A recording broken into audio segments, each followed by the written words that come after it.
नमस्कार, DD news के सभी दर्शकों को दीपावली की हार्दिक शुभकामनाएं। मैं हूं आपके साथ भावना नैयर। ये शुभकामना है कि आपकी दिवाली स्वच्छ हो और शुभ हो। इसी के साथ सुर्खियों के साथ शुरुआत करते हैं। मध्य प्रदेश में आज बढ़ेगी चुनावी सरगर्मी। बीजेपी अध्यक्ष जेपी नड्डा की मौजूदगी में जारी होगा पार्टी का संकल्प पत्र। अमित शाह भी धार में करेंगे रोड शो और रैली। कमलनाथ, दिग्विजय समेत कांग्रेसी नेताओं की भी ताबड़तोड़ रैलियां।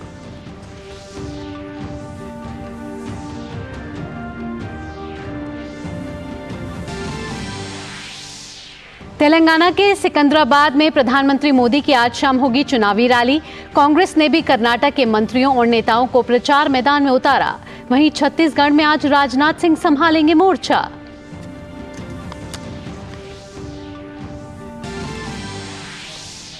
आज अयोध्या में बनेगा वर्ल्ड रिकॉर्ड। 24 लाख दियों से जगमग होगी राम की नगरी। भव्य दीपोत्सव के लिए सजे सरयू के 51 घाट। अंतर्राष्ट्रीय खबरों में गजा सीमा पर सैनिकों से मिले इजरायली प्रधानमंत्री बेंयामिन नेतन्याहू।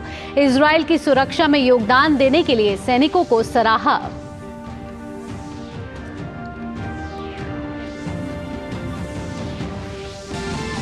और खेल जगत में वर्ल्ड कप क्रिकेट में आज खेले जाएंगे 2 मुकाबले। पहला मुकाबला ऑस्ट्रेलिया बांग्लादेश और दूसरा इंग्लैंड पाकिस्तान के बीच।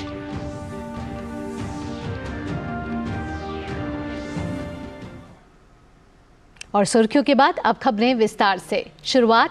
स्वतंत्रता आंदोलन के नेताओं में से एक मौलाना आजाद की आज जयंती है। प्रधानमंत्री मोदी ने उन्हें नमन करते हुए सोशल मीडिया एक्स पर लिखा है कि महान विद्वान और भारत के स्वतंत्रता संग्राम के स्तंभ मौलाना आजाद की शिक्षा के प्रति प्रतिबद्धता सराहनीय है। आधुनिक भारत को आकार देने में उनके प्रयास कई लोगों का मार्गदर्शन करते रहेंगे।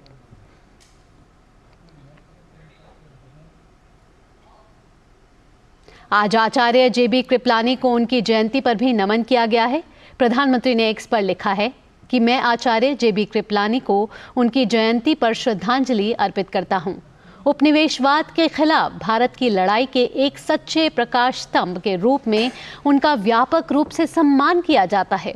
लोकतंत्र और सामाजिक समानता को मजबूत करने के लिए उनके अथक परिश्रम ने हमारे देश पर एक स्थायी छाप छोड़ी है।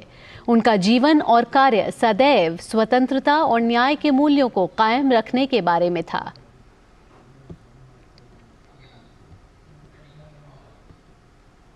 और अब खबरें विधानसभा चुनावों से जुड़ी हुई और शुरुआत मध्य प्रदेश विधानसभा चुनाव की, जहां बीजेपी आज अपना संकल्प पत्र जारी करेगी।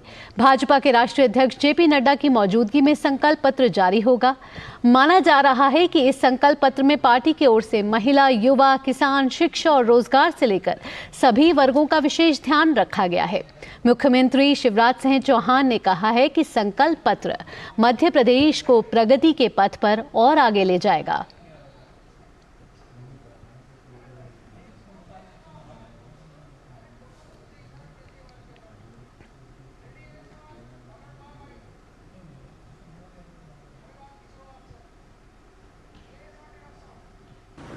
एक समृद्ध और विकसित मध्य प्रदेश का और जनता के कल्याण का रोड मैप होता है संकल्प पत्र। अभी इस सरकार में हमने इस कार्यकाल में संकल्प पत्र के अतिरिक्त भी लाडली बहना जैसी योजना, मुख्यमंत्री सीखो कमाओ जैसी योजना भी अतिरिक्त रूप से बनाई। लेकिन आज जो संकल्प पत्र आएगा वो मध्य प्रदेश को प्रगति और विकास के पथ पर बहुत आगे ले जाने का हमारा विजन है। वहीं मध्य प्रदेश के धार जिले में आज केंद्रीय गृह मंत्री और भाजपा के वरिष्ठ नेता अमित शाह कई चुनावी कार्यक्रमों में भाग लेंगे। अमित शाह की पहली जनसभा मनावर विधानसभा में होगी। इसके बाद वे रथ सभा में शामिल होंगे। मनावर के बाद अमित शाह गंधवानी विधानसभा में रथ सभा में शामिल होंगे।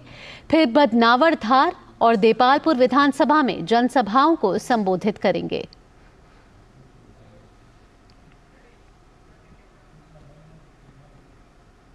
वहीं कांग्रेस का भी मध्य प्रदेश में धुआंधार प्रचार जारी है।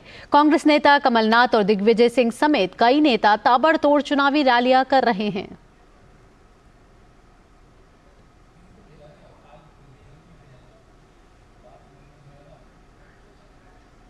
तो जहां केंद्रीय गृह मंत्री अमित शाह की चुनावी रैली है, वहीं कांग्रेस नेता भी ताबड़तोड़ प्रचार कर रहे हैं मध्य प्रदेश में।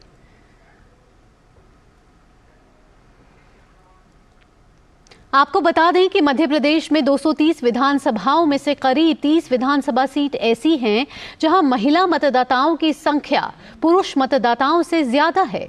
कांग्रेस ने अपने वचन पत्र में नारी सम्मान योजना को प्राथमिकता दी है, तो वहीं भाजपा लाडली बहना योजना और नौकरियों में 35% आरक्षण के सहारे चुनावी मैदान में है। देखिए हमारे संवाददाता आदित्य श्रीवास्तव की यह खास रिपोर्ट।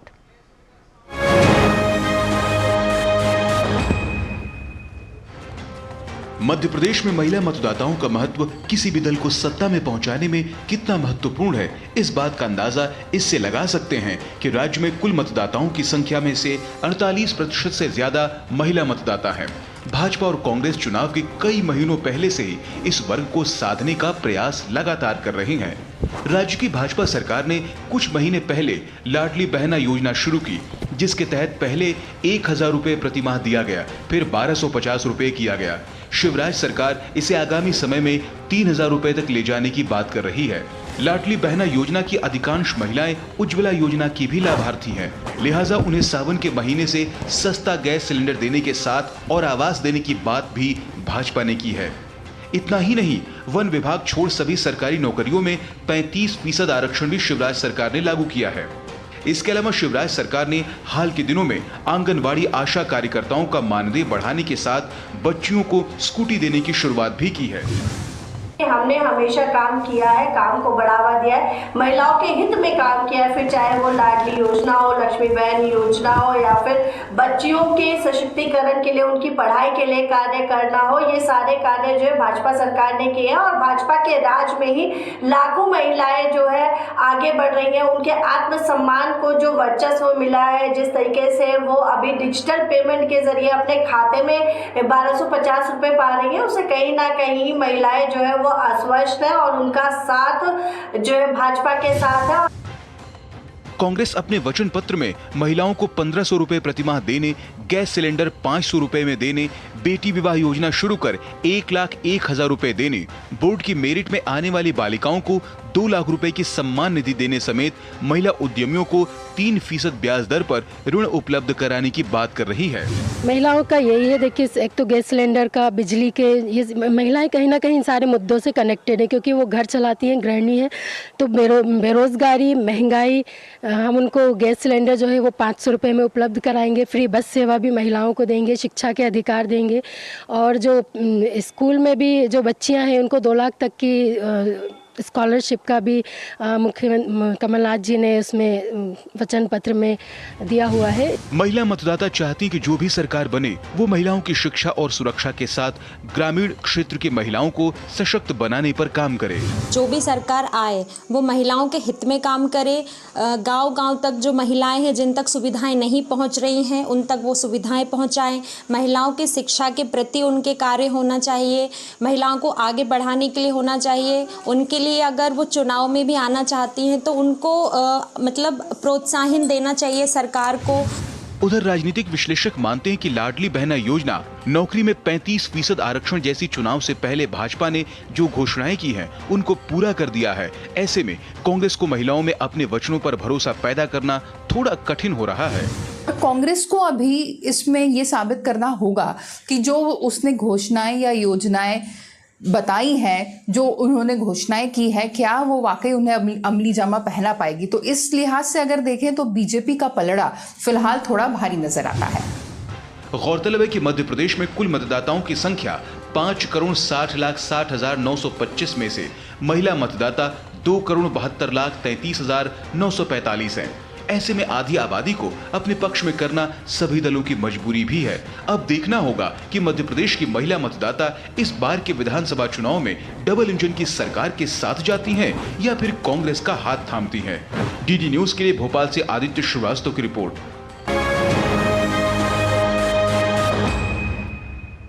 और अब खबर तेलंगाना से। तेलंगाना में विधानसभा चुनाव की घोषणा के बाद प्रधानमंत्री मोदी आज दूसरी बार भाजपा के लिए चुनाव प्रचार करने के लिए हैदराबाद पहुंच रहे हैं।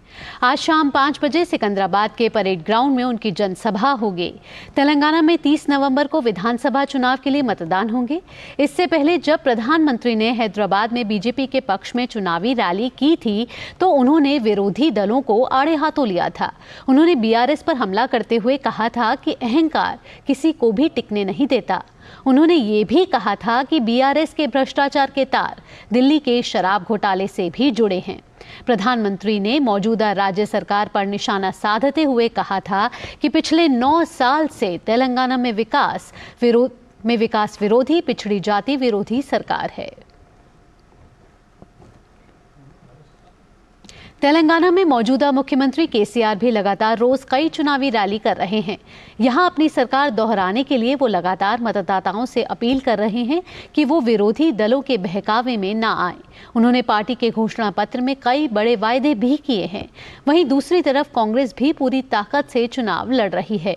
खुद कई दिनों तक कांग्रेस नेता राहुल गांधी ने तेलंगाना में मोर्चा संभाल रखा था और अपनी रैलियों में बीआरएस, बीजेपी और एआईएमआईएम पर मिलकर काम करने का आरोप लगाया।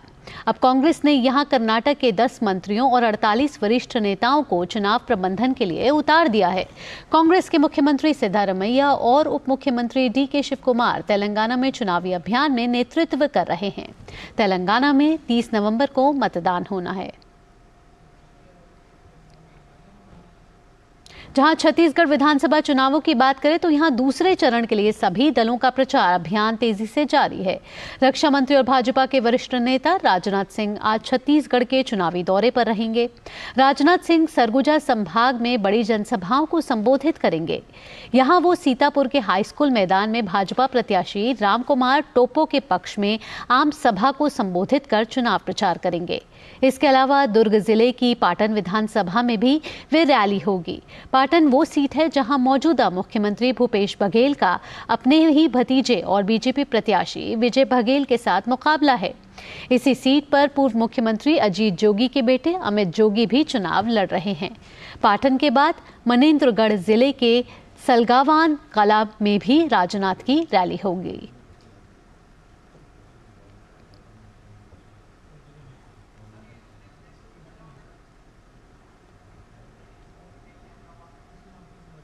छत्तीसगढ़ में विधानसभा चुनाव के दूसरे चरण में 17 नवंबर को 70 विधानसभा क्षेत्रों में वोट डाले जाएंगे।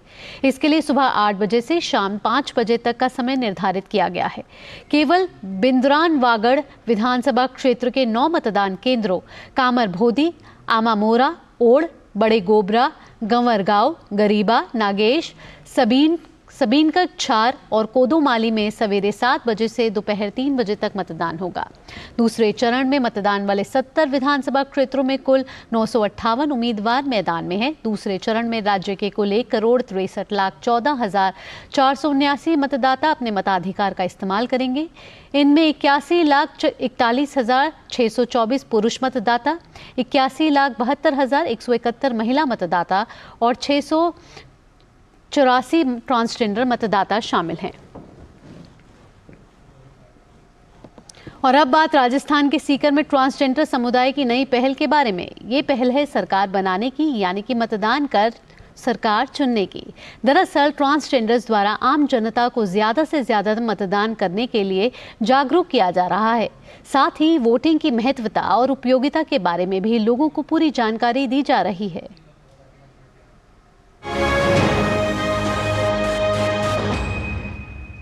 हम भारत के नागरिक लोकतंत्र। राजस्थान के सीकर जिले के ट्रांसजेंडर समुदाय का ये शपथ है लोकतंत्र के उत्सव में जन भागीदारी बढ़ाने का, ज्यादा से ज्यादा मतदान के लिए लोगों को जागरूक करने का, ताकि लोकतंत्र को मजबूत किया जा सके। प्रदेश में 5,26,80,545 मतदाताओं में से थर्ड जेंडर मतदाताओं की संख्या वैसे तो मात्र 606 ही है, लेकिन इस समुदाय ने मत प्रतिशत बढ़ाने के लिए जनता को जागरूक करने का बड़ा बीड़ा उठाया है। 25 नवंबर को विधानसभा के एमएलए के चुनाव हो रहे हैं उसमें आज हमारा एक किन्नर समाज भी, जिसको कि पीछे से कई सालों से कुछ अलग ही तरीके से नज़रिए से देखा जाता था, और आज हमें वो भी अधिकार, वो अथॉरिटी मिली है समाज के अंदर कोर्ट के अकॉर्डिंग कि हम भी अपना मतदान कर सकें। मैं सीकर की जनता से और राजस्थान की जनता से मैं हाथ जोड़ के निवेदन करती हूँ कि अपना कीमती समय निकाल के वोट डालिएगा। विधानसभा आने वाले 25 नवंबर को। सीकर जिले में ये ट्रांसजेंडर जनता को वोटिंग की महत्ता और उपयोगिता के बारे में जानकारी दे रहे हैं, क्योंकि एक एक वोट लोकतंत्र को मजबूत बनाने के लिए बेहद जरूरी है। ट्रांसजेंडर समूह जो है उनको बुला के उनको अवेयर किया गया कि कितना ज़रूरी है एक एक वोट। सभी ने प्रतिज्ञा ली, सभी ने मतदान देने की शपथ ली, और इसी के तहत हम आशा करते हैं कि सीकर 100% मतदान के लक्ष्य को पूर्ण करेगा। राजस्थान की सभी सीटों के लिए 25 नवंबर को वोट डाले जाएंगे। ऐसे में प्रदेश के हर जिले में मतदान प्रतिशत बढ़ाने के लिए चुनाव आयोग की ओर से ऐसी अनेक गतिविधियां चलाई जा रही हैं, ताकि मतदाता लोकतंत्र के महापर्व में अपनी सक्रिय भूमिका अदा कर सके। सीकर से डीडी न्यूज के लिए सुनील परमुवाल की रिपोर्ट।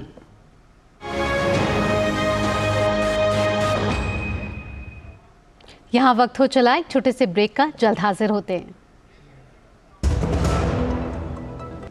अलग हैं हम, ये रफ्तार नई है, ये रफ्तार सही है, ये जज्बा नया है, खुद ब खुद नया है। आयशर प्राइमर G3, जज्बा नया, जीत नई। ब्रेक के बाद आपका स्वागत है। आइए बढ़ते हैं अगली खबर की ओर। तमिलनाडु के थिरुपाथूर में एक भीषण सड़क हादसा हुआ है, जिसमें एक बस और निजी वाहन की टक्कर में 5 लोगों की मौत हो गई है। पुलिस ने हादसे को लेकर मामला दर्ज कर लिया है। साथ ही पुलिस यह पता लगा रही है कि हादसा कैसे हुआ है।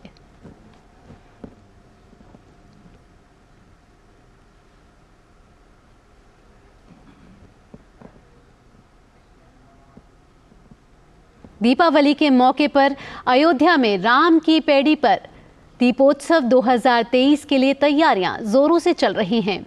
राम की नगरी अयोध्या दीपोत्सव के लिए पूरी तरह से तैयार है। हर साल की तरह इस साल भी एक नया रिकॉर्ड बनाने की तैयारी पूरी हो चुकी है। दिवाली की पूर्व संध्या पर सरयू तट के 51 घाटों पर 24 लाख से अधिक दिए जलाकर शहर को रोशन किया जाएगा। यहाँ musical light and laser show से अयोध्या की मनमोहक झलकियां प्रस्तुत की जाएंगी, जिसमें 3D holography, projection mapping, intelligent lighting, thematic gates, artistic installations, choreography, musical green firecracker show आकर्षण का केंद्र होंगे।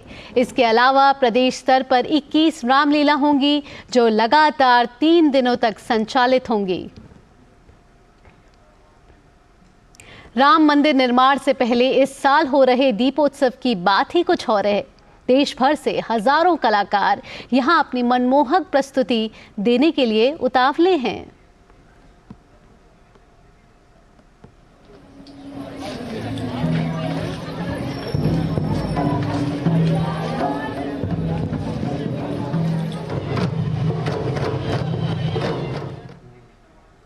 भगवान श्री राम की नगरी अयोध्या जहां आज दीपोत्सव से जगमग होगी, तो वहीं दूसरी ओर भगवान श्री राम के जीवन पर आधारित सैंड आर्ट भी तैयार की गई है। सैंड आर्टिस्ट रुपेश सिंह ने भरत मिलाप और भगवान श्री राम की भव्य कलाकृति को सैंड आर्ट के माध्यम से प्रकाशित किया है। वहीं ललित कला अकादमी के छात्रों ने भगवान श्री राम के बालकाल से लेकर लंका विजय तक के सफर को सैंड आर्ट के माध्यम से दर्शाया है।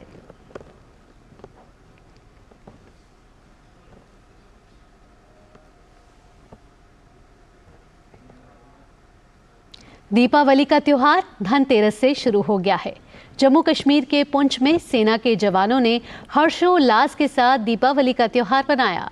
उन्होंने पूजा पाठ की और दीप भी जलाए।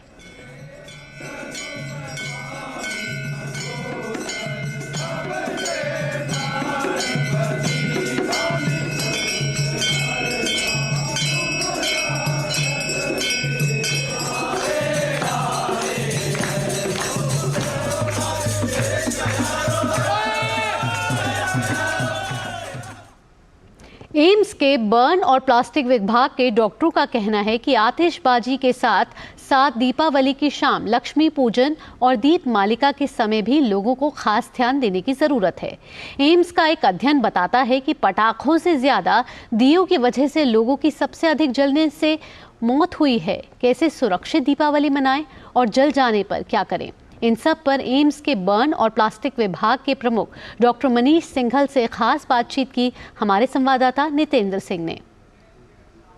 दीपावली का वक्त है और ऐसे में कई लोगों को जलने की खबर आती है, तो उसको लेकर के एम्स के बर्न एंड प्लास्टिक विभाग में क्या व्यवस्था है और क्या सावधानी बरतनी चाहिए, इसके लिए इस पर बात करने के लिए हमारे साथ डॉक्टर मनीष सिंघल हैं जो प्रमुख हैं इस संस्थान के। तो डॉक्टर साहब, क्या तैयारी है बर्न एंड प्लास्टिक विभाग में, चूँकि हम दीपावली देख रहे हैं क्या रहा है और जलने की बहुत खबरें आती हैं?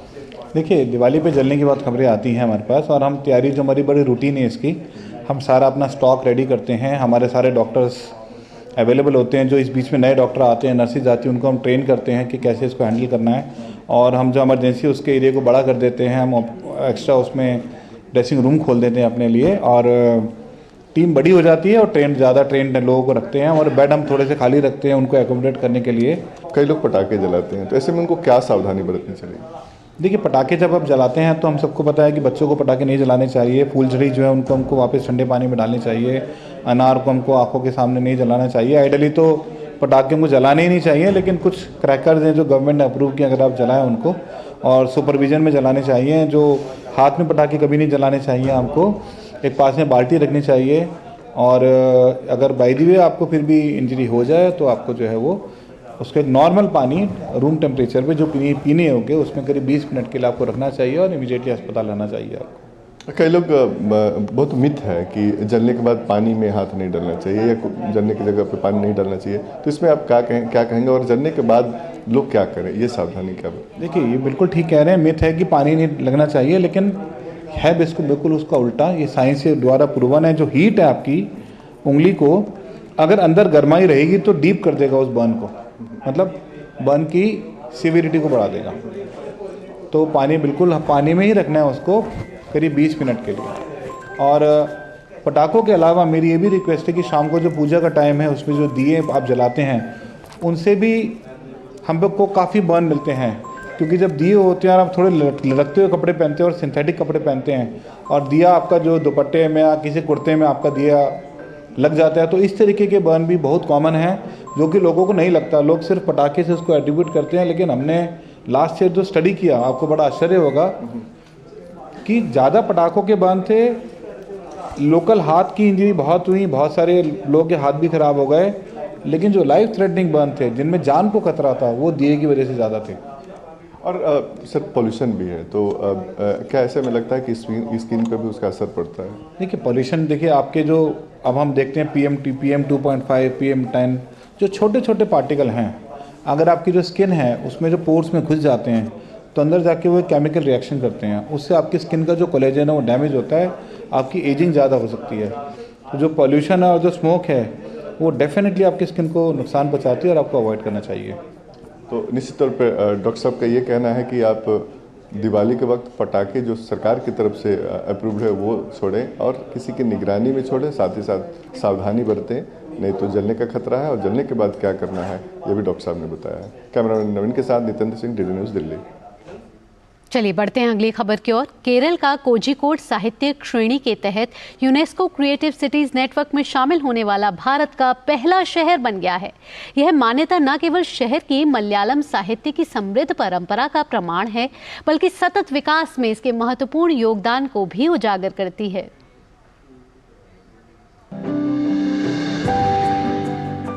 वैश्विक पहचान हासिल करने वाले प्रसिद्ध मलयालम लेखकों की मातृभूमि कोझिकोड अब गर्व से भारत के पहले साहित्यिक शहर के खिताब का दावा कर सकती है। 500 से अधिक पुस्तकालयों, 70 प्रकाशकों और 100 से अधिक किताबों की दुकानों के साथ शहर में साहित्यिक संसाधनों की एक प्रभावशाली श्रृंखला है। कालीकट को यूनेस्को की मान्यता साहित्य और सांस्कृतिक विरासत में इसके असाधारण योगदान का परिणाम है। आकाशवाणी जैसे संस्थानों सहित कोझिकोड का साहित्यिक और सांस्कृतिक प्रभाव बेहद उल्लेखनीय है।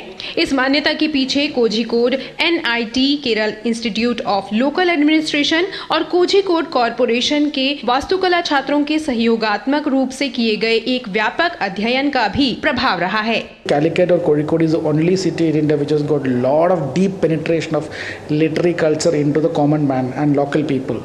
That's one of the biggest asset the city has got, probably compared to many other cities of India or the world. Okay, that probably is one of the. And alternatively, Calicut is also one of the city with largest number of library resources, literary resources, publishing house, etc.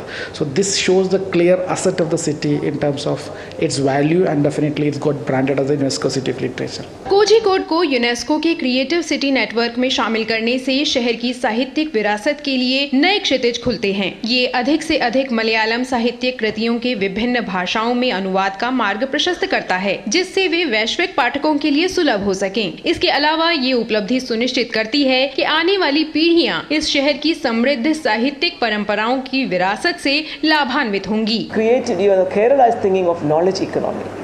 To that, Kozhikode is going to add creative economy. We'll have residency programs. We'll be inviting people from the other cities of literature, and here we can have a kind of interaction. Translation works will be there, and language learning will be there, which will be very useful for the upcoming port, which will be an international port in Bayport. चूंकि कोझिकोड इस प्रतिष्ठित मान्यता के बाद नई साहित्यिक और सांस्कृतिक पहल शुरू कर रहा है, इसलिए ये विशेष रूप से पर्यटन और सांस्कृतिक आदान प्रदान के क्षेत्र में और अधिक ध्यान आकर्षित करने के लिए तैयार है। हबीब रहमान की रिपोर्ट, DD न्यूज, कोझिकोड।